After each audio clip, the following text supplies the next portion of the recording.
You know, there's a lot to criticize this episode for, but there is one thing that I really liked about it. It made punching and killing Nazis cool again. Or I guess it was never not cool. It always should be cool to punch Nazis. Hello, interwebs! I hope you are all doing well because I am here to review the latest and penultimate episode of Peacemaker Season 2.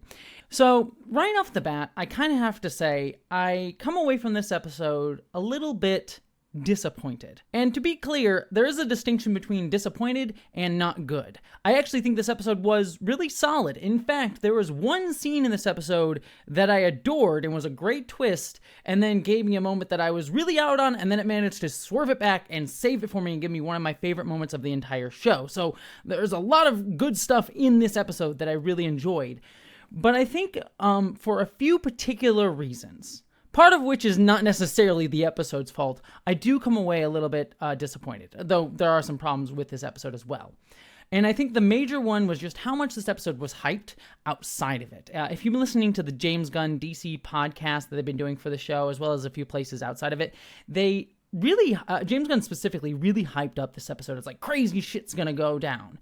And I think what we all sort of expected was for like big cameos and like big twists and things like that. And this episode didn't really give that. And I think it's a thing that James Gunn kind of has done a few times. I think in particular with the Flash movie he hyped up, which was a terrible choice, in particular for the Flash movie. But he does tend to overhype stuff, and I think it sets us up for a letdown in a lot of ways. Because this episode really wasn't that. I think there's some really great stuff. There's some amazing character moments here, but it wasn't that like revelatory, like huge thing on the level of like a big like bombastic moment that I think it kind of was leading us all to feel was going to happen.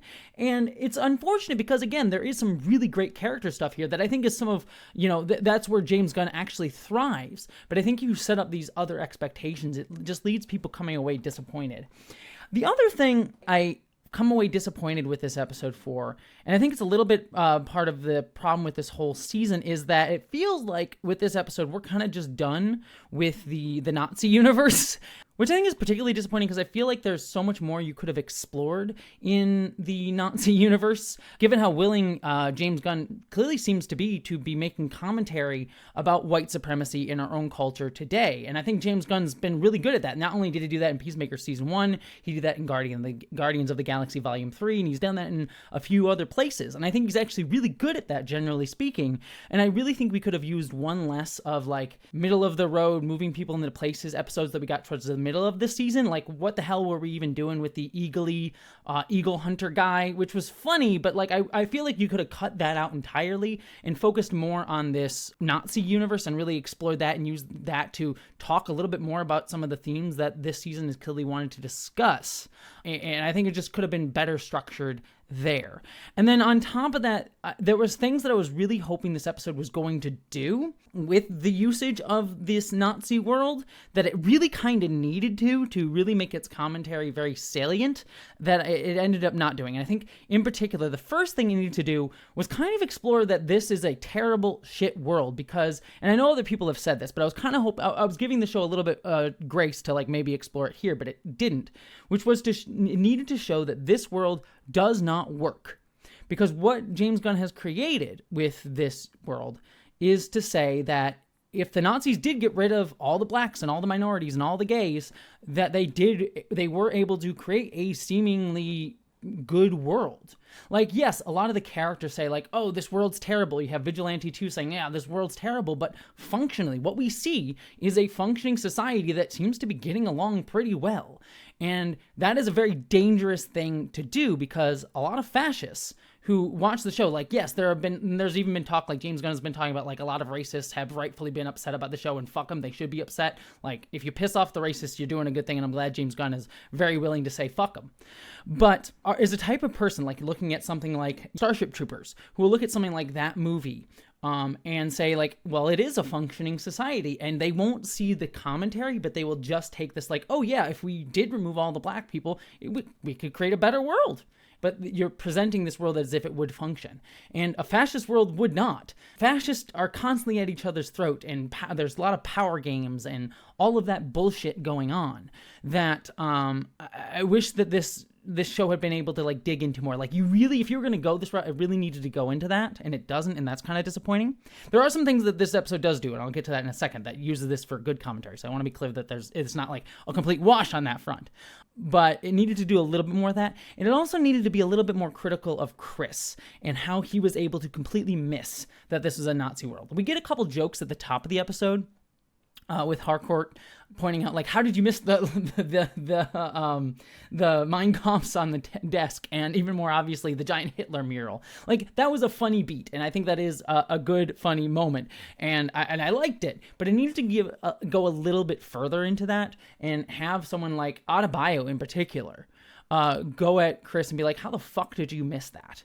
You are so privileged in like being this white guy who could just enter into this perfect family and not notice, not at all, the world that you were in. And that's a problem on Chris's part. And the show doesn't really seem to be wanting to critique him for that. Now, they may bring that, like, they haven't had a scene between Chris and Adebayo, or, you know, a chance for Chris to really have that moment. So maybe it'll be brought up next episode in the finale of the season, but it doesn't seem like that's going to be the case. Like, this was the episode to really kind of do that in, and it doesn't.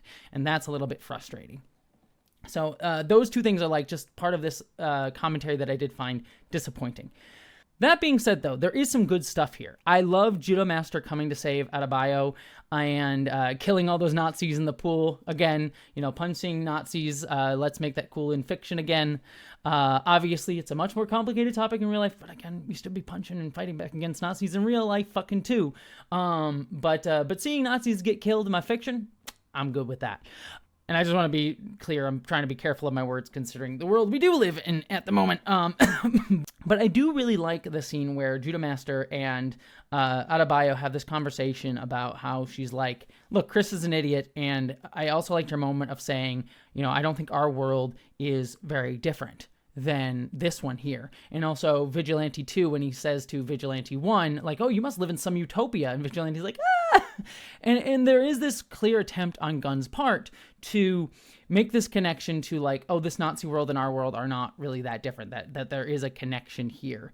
And that is made even more explicit when we have Auggie, Chris's dad, confront the cops. And that's the first moment I was like, this is interesting, because Auggie is very clearly like anti-cop here. Like they just mowed down a bunch of cops, and they're supposedly fascist. Like they should be not okay with killing a bunch of cops. And then when Auggie is at the door and we get the cameo from the cop guy from last season, and he's like, you know, get your warrant, kid, which is, and I'm like, I was even watching this with my my partner, and she's like, yeah, that's exactly how you talk to cops. Like, get your warrant, get the fuck, you're not out of my off my lawn, you're not allowed in my house. Really liked that. And I was like, wait a minute, is this setting him up to not be a Nazi? And then he has that whole thing where he's actually like listening to Chris and like trying to calm Keith's anger down at Chris having killed Peacemaker 2, their universe's Peacemaker. And I was like, oh my God, he's actually not a Nazi. He seems to be a well-adjusted guy. And at first I thought because he has a scene earlier in the episode that foreshadows this, where he says like, I saw the other version of me in that other realm. And he was like, there was something darker, like he came from a universe that's darker than ours. And I was like, oh, is it just that like he was a white supremacist and just more pissed off that he didn't get to live in a overtly white supremacist world? And our universe's, like the Nazi universe's Auggie was sort of like, oh, well, I'm happy and well-adjusted because I get to live in the white supremacist world. But no, it was like, no, he was a darker person. And then we get this commentary of like, no, the police aren't, I don't know where you come from, but the police aren't innocent. And I'm like, oh yeah, they're very, very clearly a connection between like how the police act and they're like upholding white supremacist institutions, and like saying like, oh yeah, these things are very similar. And having this commentary with Harcourt about like, oh, do you face down every single element of injustice that you do? Like all we can do is what we can do. I will say there is something to probably be said. Like, I don't think this is the episode trying to make this point, but he's like, I killed the monsters and stuff. I'm like, yeah, but you're a well-respected guy and a white dude. You could be using your, privilege. Again, I don't know necessarily the world, the Nazi world and how it works, but like, I don't know. There's something to be said about like, yeah, I just do what I can do. I'm like, this venerated figure in this world could probably be doing a little bit more to like shift people's minds than you are here. Like you could actually, like, we even see Keith and Chris like put down earlier this season like an anti-governmental terrorist attack, which like so it's clearly they like help the Nazi government. So like, I don't know, there's a little bit of like, I get where the episode's going for, but it's not entirely getting there. But there is something of a kernel of a commentary there that I do really like. But I don't know, it didn't fully. The more I think about it, the more I'm like, I like the point that the episode was trying to make of like, look, all we can do is what we can do. But putting in the words of mouth of Auggie, who's clearly a veterinary figure, I'm like, you could do more. You could do more, given what we've seen by how you function in this society. But again, I like the point that it was making, and I like the point that the show is kind of making that connection to all the white supremacist institutions of our own world, and how the police uphold them, and this Nazi world.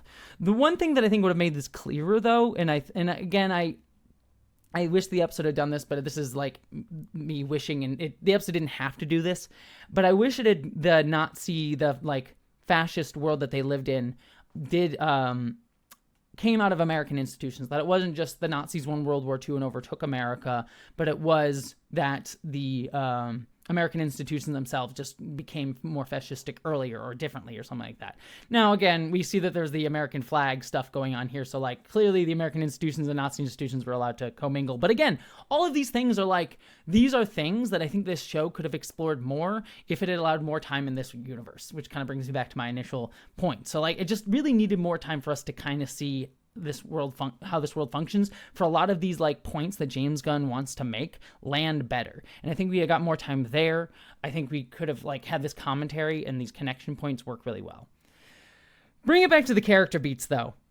The thing that I liked this episode the most for was the moment that almost didn't work, but I think it does land really well, which was the moment when Vigilante kills Auggie and just like stabs him real quick. And I was actually like, when that moment happened, like, that it felt cruel. It felt needlessly cruel to have this moment. I'm like, oh, he's this guy who's like very clearly being like, I am not a Nazi, and having this moment, and then you just straight up murder him with Vigilante, one of the Vigilantes killing him. And I just like, that feels needlessly cruel, and I don't know how I feel about it.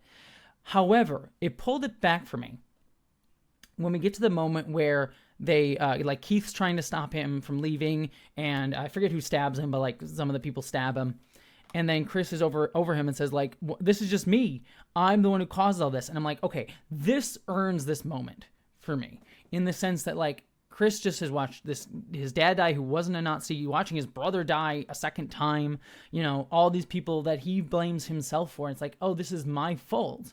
I'm the bad one. I'm the terrible person. It's all this like sense of self-hate that he is still not unpacked. And we've seen, and I like that as his character journey, because we've seen like he's trying to work on it. He's trying to be a better person. He is trying to like forgive himself and like grow as a human being. But one of the things that is hard for him to get over is his own sense of internalized self-hate. And I think that show narrowing in on that for him, of like, let's point out like, yes, you are healing, you are growing, but there's still a sense of lack of self-worth inside of you that it eats you up. Like, yes, there are institutions and people that are against you and will not see you as fully people, which I also really like the Justice Gang stuff in the season premiere. But like, a lot of it also is like overcoming the sense of like, I don't deserve anything. And I really liked the show honing in on that. And so I think that moment, for all the other stuff that I don't like about this episode, that scene, which is like the core character like arc of this season, worked really, really well. I loved that. So I think that what it needed to do, it really needed to do. And then we, also worth mentioning just a few aside things, like the Vigilante stuff was funny, the Adebayo stuff was funny. We get a nice little cameo with the scientist guy from the Superman movie helping Rick Flag Sr., which is funny. Seems like he might be joining the Argus team. We'll either see him in later seasons of Peacemaker or other movies or shows that feature Argus, I'm sure. So liked all that stuff, cool tie-in stuff, but ultimately superfluous. And then at the end, like Judah Master standing up for Chris's version of events and Chris getting arrested while everyone else gets off the hook. Also, Economos not being able to lie was also very funny. So like, on the whole, like all of that stuff is really, really solid. But I think where I land on this is like, I think the core character arc for Chris works really, really well. The scene where like Harcourt is like crushing on Chris as they're riding away in the peace cycle, it was a little much for me. It's trying a little bit too hard to sell me on the Chris Harcourt relationship. Last episode's scene worked much better between the two of them to earn that for me. So like a little laying it on a little thick, if I can speak. But like those two arcs work decently well for me, and those are the central arcs. So if those things did not work, I think I would be much more out on this season. But like those central core pillars of these character arcs are working really well, and I really liked that.